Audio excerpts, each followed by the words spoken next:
एक बार की बात है, गौतम बुद्ध अपने शिष्यों के साथ गांव से एक बड़े नगर की ओर जा रहे थे। गर्मी के दिन थे, रास्ता भी काफी लंबा था। गौतम बुद्ध भी अपने शिष्यों के साथ बहुत देर से पैदल चल रहे थे। इस वजह से उन सबको प्यास लगने लगी। वहां से कुछ दूरी पर एक बरगद का पेड़ था। सभी लोग उस वृक्ष के पास पहुंचे। गौतम बुद्ध पेड़ की छांव के नीचे विश्राम करने लगे।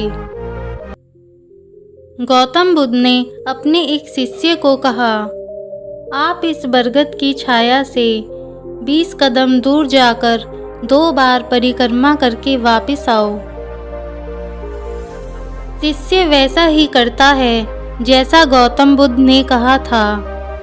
परिक्रमा करने के बाद जब शिष्य गौतम बुद्ध के पास आया तो बुद्ध ने पूछा कि क्या आपको किसी ठंडी हवा का अनुभव हुआ था?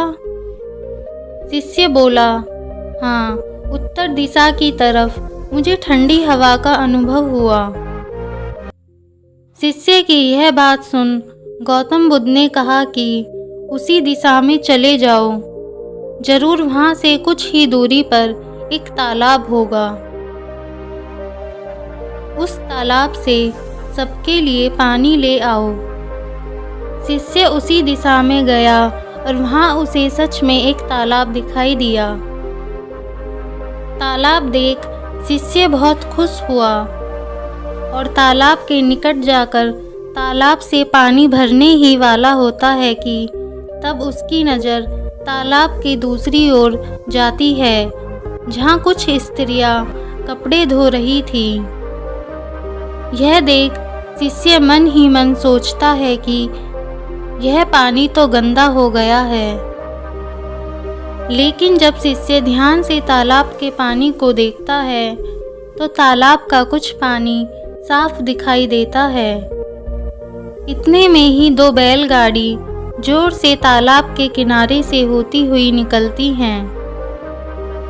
बैलगाड़ी के पहिए तालाब की मिट्टी के ऊपर इतनी जोर से निकलते हैं कि तालाब के नीचे बैठी हुई सारी मिट्टी तालाब के ऊपर आ जाती है, जिस वजह से तालाब का बचा हुआ पानी भी गंदा हो जाता है।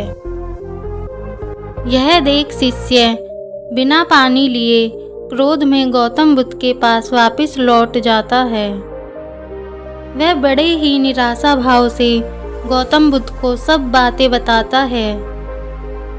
शिष्य की बातें सुन उनमें से एक शिष्य बोलता है कि हमें तुरंत यहाँ से निकलना चाहिए, किसी दूसरी जगह पानी की खोज करनी चाहिए, नहीं तो प्यास के मारे हमारी जान निकल जाएगी।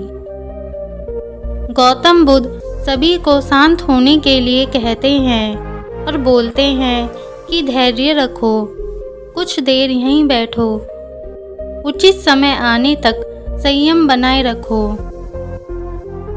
सभी गौतम बुद्ध की बातें सुनकर शांत हो गए और चुपचाप वहीं पर बैठ गए।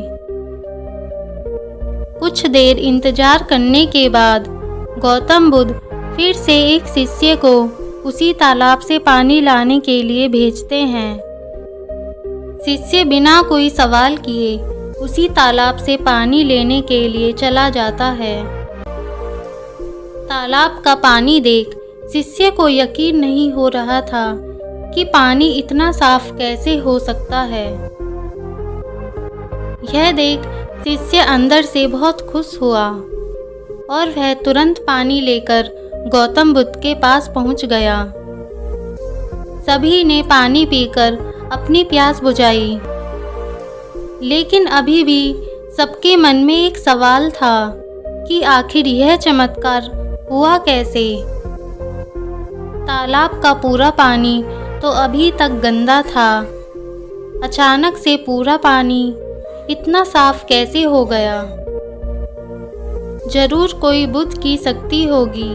इतने में एक शिष्य ने यह सवाल गौतम बुद्ध से पूछ ही लिया कि यह चमत्कार आपने कैसे किया। शिष्य को जवाब देते हुए गौतम बुद्ध कहते हैं कि यह कोई चमत्कार नहीं, यह आपके सब्र का फल है। आपने सब्र रखते हुए उचित समय का इंतजार किया। जितनी देर हम सब लोगों ने सब्र किया, उतनी देर में तालाब के पानी के ऊपर तैर रहे सभी गंदे तत्व और मिट्टी तालाब के पानी के नीचे बैठ रहे थे।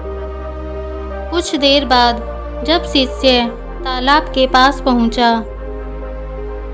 तब तक सब दूषित कण पानी के नीचे बैठ गया था और पानी एकदम साफ हो गया था। यदि उस समय आप लोगों ने सब्र ना किया होता तो शायद इतनी तेज गर्मी में पानी की खोज में प्यासे रहकर अब तक मृत्यु को प्राप्त हो गए होते। क्योंकि यहाँ से अगला कोई तालाब है या नहीं, और होगा भी तो क्या उसका पानी साफ होगा या नहीं, इन सब कारणों से आप कभी प्यास नहीं बुझा पाते और प्यास से मर जाते। धैर्य और परिश्रम से आप वो सब कुछ पा सकते हैं जो शक्ति और शीघ्रता से कभी नहीं प्राप्त कर सकते।